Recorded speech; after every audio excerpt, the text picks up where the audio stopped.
bon, j'attends beaucoup parce que ici ça se fait en France, dans un pays enfin très développé, qui a connu une histoire très riche et où la justice vraiment a un background très, très riche aussi, et où on a vu des leaders qui ont été jugés, qui sont passés devant la justice. Donc j'espère beaucoup parce que vraiment on vit des moments très durs au Liban. On vit une crise économique terrible. Les gens sont vraiment dans la plus grande pauvreté. Ils ne peuvent pas même se soigner dans les hôpitaux.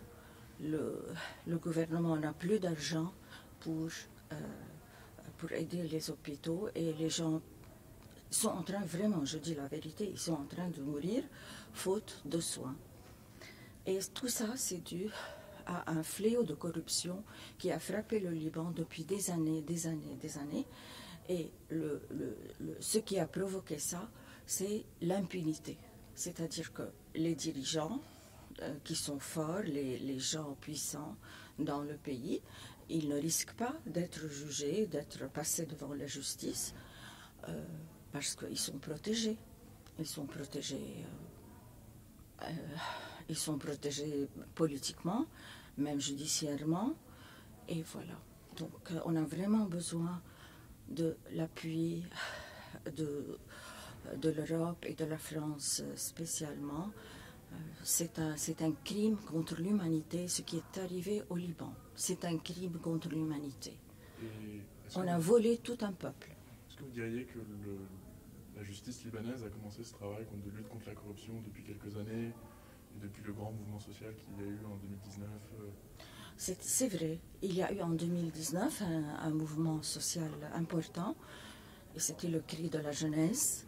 Mais malheureusement, ils n'ont pas su continuer, ils n'ont pas su enfin coordonner ensemble. Mais bien sûr, ça existe toujours. Bien sûr, c'est un mouvement pour dire non à toute cette corruption qui est due aussi au système confessionnel et tout. La justice, ça commence. Ça commence. Moi, j'ai commencé, je suis très persécutée. Mais je suis contente que peut-être j'ai fait un pas pour mes collègues, pour qu'ils puissent eux aussi faire quelque chose à ce niveau. Et il y a eu des pas comme ça. Et vous savez, on fait face à un grand lobby, comment je veux pas l'appeler mafia, mais c'est un grand lobby composé de gros financiers, des banques, du directeur de la BDL, M. Salamé, appuyé par les politiciens, donc, et appuyé par certains juges. Donc c'est tout un système. Et dans le cadre de l'affaire Salamé, qu'attendez-vous de la France, puisque c'est une affaire qui a des liens entre le Liban et la France, notamment l'acquisition d'un patrimoine immobilier important à Paris? Bien sûr, vous savez, la loi libanaise, la loi sur l'enrichissement illégitime, qui diffère un peu de ce qui se passe en France, elle dit que si on voit, par exemple, un grand fonctionnaire ou n'importe quel fonctionnaire, il s'est enrichi d'une manière, obvious, comme on dit, très flagrante, qu'il a eu des... Ça, c'est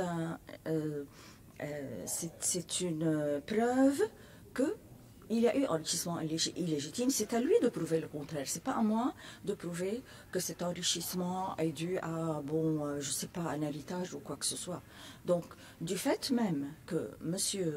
Salamé a acquis tous ses biens, pour nous, c'est un indice,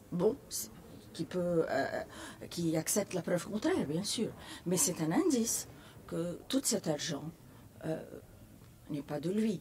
Mais il y a une preuve aussi très, très, très flagrante, et je me demande pourquoi les tribunaux libanais, parce que cette affaire n'est pas chez moi, l'affaire Fori.